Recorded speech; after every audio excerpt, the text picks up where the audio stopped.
Olá, meus amores, tudo bem com vocês?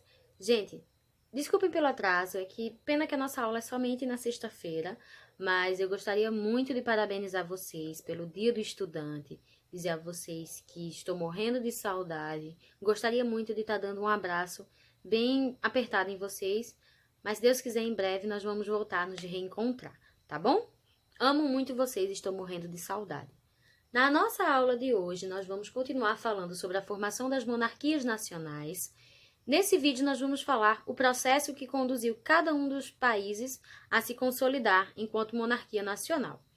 O primeiro deles é Portugal.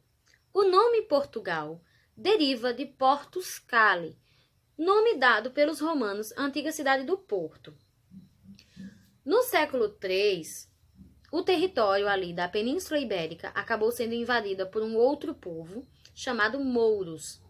Os mouros eram um povo vindo do continente africano, convertidos ao islamismo. Então, eles eram muçulmanos. Ô, professora, mas eu vi num site ou num livro que foram invasões árabes. Não foram os mouros? Que história é essa, professora? Vamos lá. Deixa eu explicar uma coisinha bem simples para vocês, que muita gente ainda confunde. Gente, a religião praticada por esses povos é o Islã. Quem pratica o Islã é chamado, o islamismo, né, é chamado de muçulmano. Então, a pessoa que é convertida ao islamismo, né, a religião do Islã, ela é chamada de muçulmana. Só que nem todo muçulmano é chamado de árabe. Por que a gente não pode chamar todo muçulmano de árabe? Porque árabe está relacionado com a questão de nacionalidade. É chamado de árabe apenas as pessoas que nascem na Península Arábica. Por isso que nem todo muçulmano é árabe, tá certo? É mais uma questão de nacionalidade. Por isso que aqui eu estou me referindo diretamente a esse povo com o nome de mouros, porque esse era o nome deles, tá certo? Eles eram sim convertidos ao islamismo, então eles são chamados de muçulmanos, mas eles não eram árabes. Tá certo? É muito comum a gente ver isso em alguns livros didáticos e também em muitos sites de pesquisa, tá certo? Mas a denominação correta são mouros. Essa invasão da Península Ibérica, ela faz parte da chamada expansão islâmica, que é um processo conhecido como processo de Guerra Santa, tá bom? Isso aí depois a gente vai ver quando a gente for falar sobre os muçulmanos. Isso vai fazer com que os cristãos que viviam na Península Ibérica, eles tenham que fugir, eles tenham que recuar para o norte da península. Com esse recuo, eles vão ficar ali limitados somente à região norte. Lá eles vão se estabelecer e vão formar 4 reinos: Castela, Leão, Navarra e Aragão. Só que, em momento algum, os cristãos aceitaram essa invasão de forma pacífica, tá certo? Nós vamos ter muitos conflitos entre os árabes e os cristãos. Muitos desses conflitos eles vão estar relacionados principalmente com essa questão das cruzadas, né, chamadas guerras santas e tudo mais. Só que existia muito essa questão de dizer que os árabes eram infiéis, enquanto que os árabes achavam que os cristãos é que eram infiéis. Então existia muito essa questão tanto de território quanto religiosa. Muitos historiadores acreditam que as guerras de reconquista elas tiveram início no século VIII, no finalzinho do século VIII. Outros dizem que foi no século IX, outros ainda dizem que foi somente no século XI. Então é bem difícil a gente estabelecer, né, um padrão, dizer assim, ó, foi nessa data. Por quê? Foram vários conflitos, tá bom? E tem uma moto aqui na frente. Esse processo chamado de reconquista era justamente reconquistar o território da Península Ibérica, tá bom? Então, no século XII, o nobre Henrique de Borgonha, ele acabou recuperando uma parte do território para os cristãos. Em decorrência disso, o rei de Leão e Castela, ele presenteou Henrique de Borgonha com uma faixa de terras, que corresponde justamente a Portus Cale, que é mais conhecido como Condado Portucalense. Esse condado, ele deveria ser uma espécie de... esqueci o nome agora. Ele devia obrigações feudais ao reino de Leão e Castela, tá bom? Ele era um servo de Leão e Castela, por assim dizer. Não é bem essa palavra, mas depois eu lembro. Então, o nobre Henrique de Borgonha, ele devia obrigações feudais ao rei de Leão e Castela. Então, não era um reino consolidado ainda. Era somente um território feudal, tá bom? Porque nessa época, ali da Idade Média, era muito comum os nobres presentearem outros nobres com feudos, tá certo? Então, a gente tinha muito essa questão de vassalagem e tudo mais.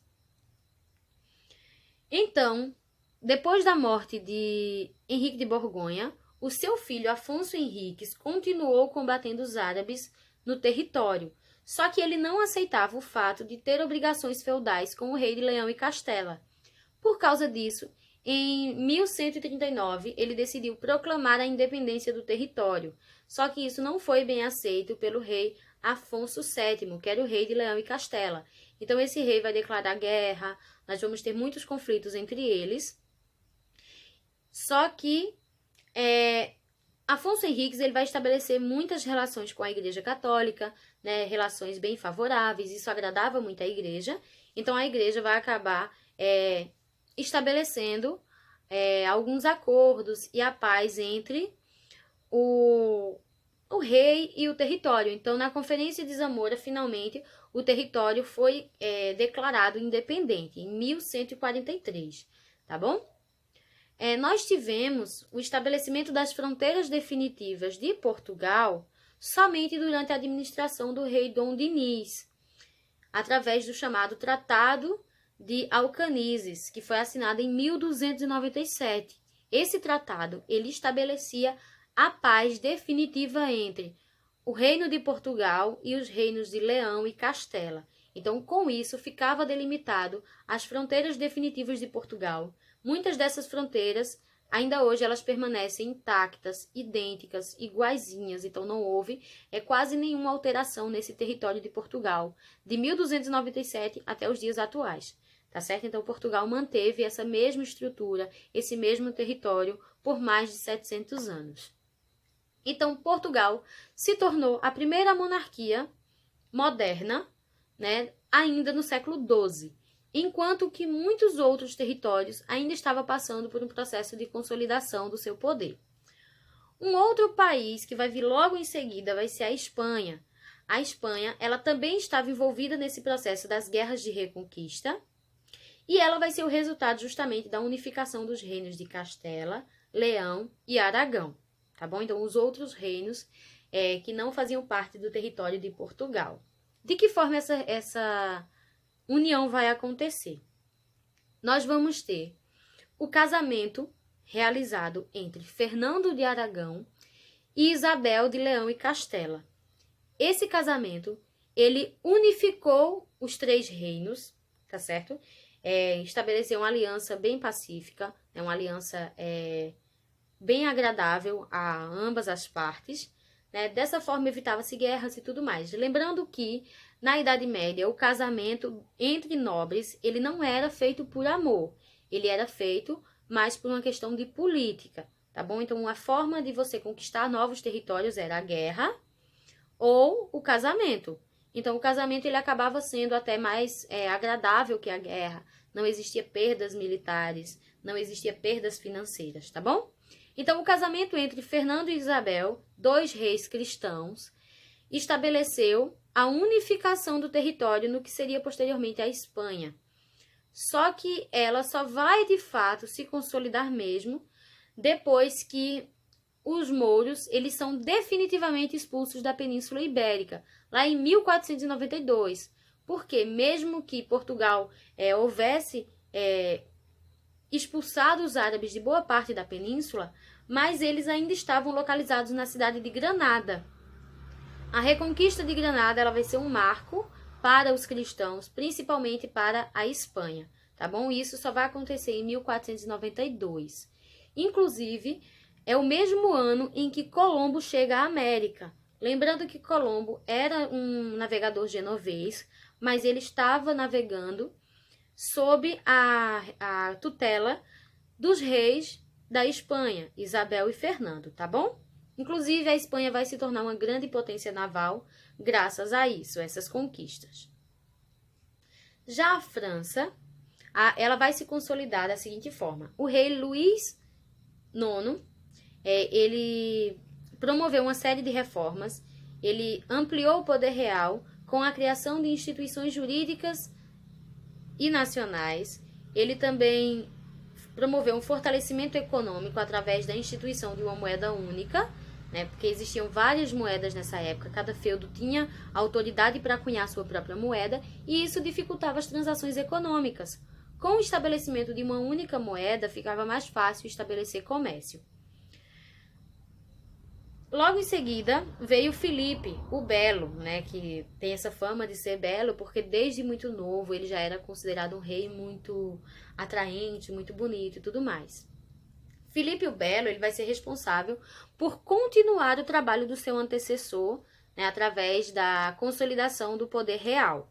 Uma das coisas que mais vai se destacar durante o governo de Filipe o Belo vai ser a convocação dos Estados Gerais, que era, na verdade, uma assembleia que reunia representantes dos 3 estados, do clero, da nobreza e dos camponeses, né, dos servos e tudo mais, para decidir o futuro, tanto político quanto econômico, da França. O que ele queria com isso? Ele queria obrigar a Igreja Católica a pagar impostos, coisa que ela não pagava.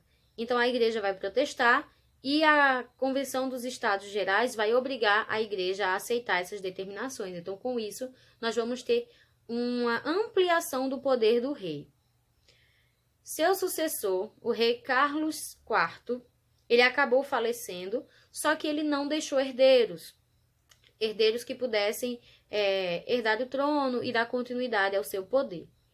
Então, o que acontece? O seu sobrinho Eduardo III era o seu parente mais próximo. Só que Eduardo III era rei da Inglaterra, do Reino da Inglaterra. Então, isso daí acabou gerando uma série de conflitos. Por quê? Os franceses não aceitaram que Eduardo III assumisse o trono, porque era inglês e tudo mais, e existiam várias picuinhas entre eles. Então, a nobreza rejeitou Eduardo III como rei e passou a apoiar Felipe VI, que era neto de Filipe III e primo de Carlos IV. Então, com isso, com o apoio da nobreza, Filipe VI acabou sendo coroado como rei. Isso vai gerar uma guerra. Por quê? Eduardo III não vai aceitar, ele vai dizer, gente, o próximo na linha sucessória sou eu, né? Então, com isso, nós teríamos uma aliança entre França e Inglaterra, só que a nobreza não aceitava. Então, após Filipe VI ser nomeado, Eduardo III ele vai declarar guerra, ele vai dizer, não, eu protesto, eu quero o trono e tudo mais. Então, com isso, nós vamos ter o início da chamada Guerra dos 100 Anos. Essa guerra ela é bem específica. Vamos lá. Primeira coisa, apesar do nome ser Guerra dos 100 Anos, ela não durou 100 anos, ela durou 116 anos. Isso mesmo, 116 anos.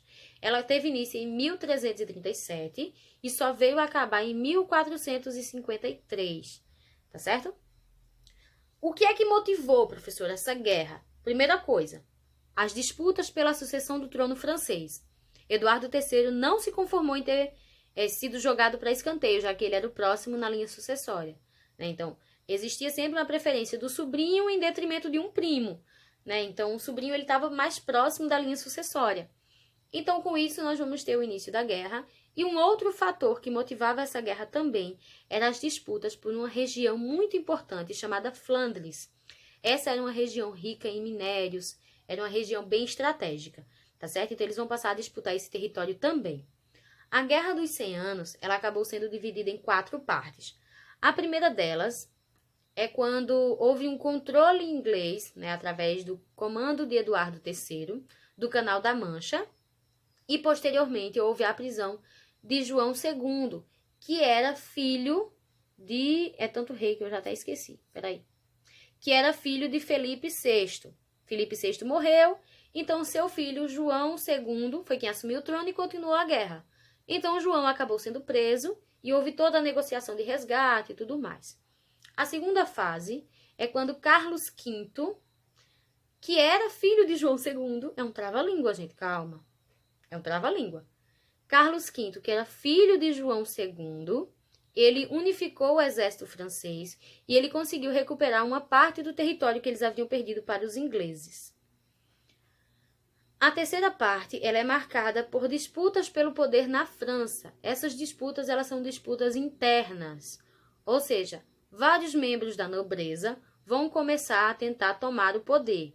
Isso vai fazer com que o exército francês seja enfraquecido e, com isso, o exército inglês vai passar a conquistar ainda mais territórios dentro da França. Inclusive, a cidade de Paris foi dominada pelos ingleses, tá bom?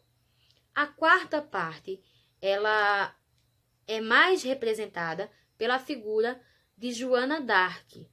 Quem é Joana d'Arc, professor? Eu já ouvi muito esse nome, né? Tem várias pessoas com esse nome de Joana d'Arc. Mas Joana d'Arc, ela era uma camponesa que aos 16 anos simplesmente disse que tinha recebido uma mensagem de Deus dizendo que ela é que ia conduzir o rei da França a ocupar o seu trono, o seu devido lugar. Então, com isso, ela vai ser apresentada ao rei. Nós vamos ter uma série de testes, né, para provar se realmente ela estava falando a verdade, se ela não era louca. Porque existia uma profecia na época dizendo que uma virgem iria conduzir o herdeiro do trono ao trono. Então, Joana d'Arc vai passar por uma série de testes, inclusive testes para comprovar se ela era mesmo virgem ou não. E aos 16 anos, ela passa a assumir uma frente de batalha, ela passa a ser uma soldado, tá certo? Então, com isso, ela vai cortar os cabelos, ela vai passar a utilizar trajes masculinos e ela vai conceder à França uma série de vitórias, tá bom? Só que, posteriormente, ela vai acabar sendo presa pelo exército inglês e ela vai ser condenada à morte na fogueira por heresia. Isso mesmo, gente. O exército inglês sabia que Joana d'Arc era uma ótima estrategista e estava conseguindo uma série de vitórias para a França. Então, eles vão acabar capturando ela. Ela vai ser julgada no tribunal da Inquisição e ela vai ser acusada de heresia e de travestilidade, ou seja, se vestir de homem, que na época era um pecado. Então, ela vai ser conduzida à fogueira, ela vai ser morta na fogueira. E hoje em dia ela é considerada uma santa francesa, tá certo? É inclusive através da atuação de Joana d'Arc que os franceses vão conseguir vencer a Guerra dos 100 Anos. Então, a Guerra dos 100 Anos ela é vencida pelos franceses, tá bom? Já a consolidação do Reino da Inglaterra, ela teve início ainda durante a Guerra dos 100 Anos, só que depois da guerra nós tivemos uma série de outras complicações dentro do território da Inglaterra. Então, com isso, vai ter início um novo conflito, só que dessa vez um conflito interno, um conflito dentro da própria Inglaterra. Esse conflito ele é conhecido como a Guerra das Duas Rosas. Por que duas rosas, professora? Por que um nome tão bonito para uma guerra? Bem simples. Existia duas famílias muito importantes disputando o trono da Inglaterra. A família York e a família Lancaster, ou Lancaster, tanto faz. Cada uma dessas famílias tinha no seu brasão uma rosa branca e uma rosa vermelha. Eu não estou lembrando exatamente quem tinha no brasão a rosa branca e quem tinha a rosa vermelha, mas eram duas rosas, tá bom? Cada casa era representada por uma rosa, ou seja, cada família tinha como símbolo uma rosa. Uma era uma rosa branca, o outro era uma rosa vermelha. Então, em decorrência do resultado da Guerra dos 100 Anos, surgiram essas divergências dentro da própria Inglaterra sobre a sucessão do trono. Então, ambas elas eram descendentes de uma outra linhagem, elas eram descendentes de Eduardo III, ou seja, aquele que havia iniciado a Guerra dos 100 Anos, tá bom? Então, eles questionavam muito o poder. E havia muito um questionamento em relação a quem estava no poder nesse momento, que era um descendente da família dos York. Então, o que é que a família Lancaster dizia? Que o descendente da família York ele tinha sido fraco, ele não tinha tido pulso firme para vencer a Guerra dos 100 Anos. Então, houve ali, além dessas questões de disputas do trono, existia também problemas sociais e problemas financeiros que eram resultado direto da Guerra dos 100 Anos. E eu nunca vi passar tanto carro nessa rua no dia que eu tô gravando. É sério. Então, o que acontece? Essas disputas, elas foram motivadas, de fato, pela Guerra dos 100 Anos, pelo resultado da guerra, né, por todas as implicações e todos os gastos que a Inglaterra teve e que acabou perdendo a guerra. Então, o que acontece? Os descendentes da família Lancaster vão dizer o seguinte, olha, o rei York né, da família dos York, ele não teve pulso firme, ele não foi homem suficiente para vencer a guerra. Então, com isso, houve também a perda de muitos territórios que antes a Inglaterra dominava e que ela acabou perdendo para a França. Então, o rei chamado Henrique Tudor, que era da família Lancaster, ele derrotou o último rei York, né, que se chamava Ricardo III. Ele vai dizer, olha, Ricardo III foi um covarde, Ricardo III não conseguiu vencer a guerra, 116 anos para a gente perder uma guerra, isso não tem condições, então ele vai acabar conseguindo o apoio da nobreza, e ele vai conseguir destituir Ricardo III, que era da família York, e ele vai se estabelecer como rei, um rei da família Lancaster, tá certo? Então, para estabelecer a paz entre as duas famílias, York e Lancaster, ele decidiu se casar com Elizabeth de York, que era sobrinha de Ricardo III.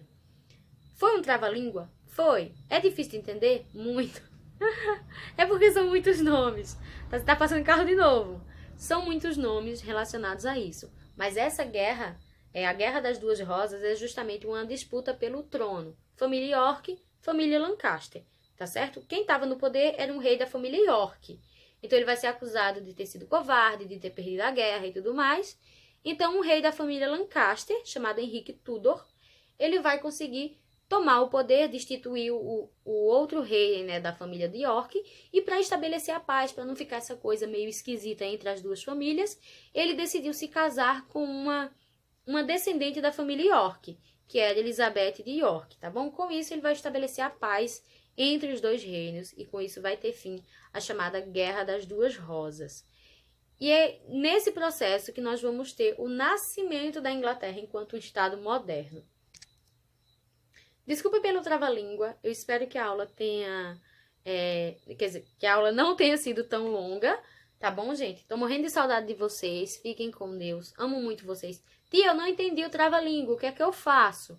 Entre em contato comigo, passa um zap pra mim, que eu vou ter o maior prazer do mundo em explicar de novo, tá bom? Amo muito vocês. Fiquem com Deus, tá bom, meus amores? Tchau, tchau.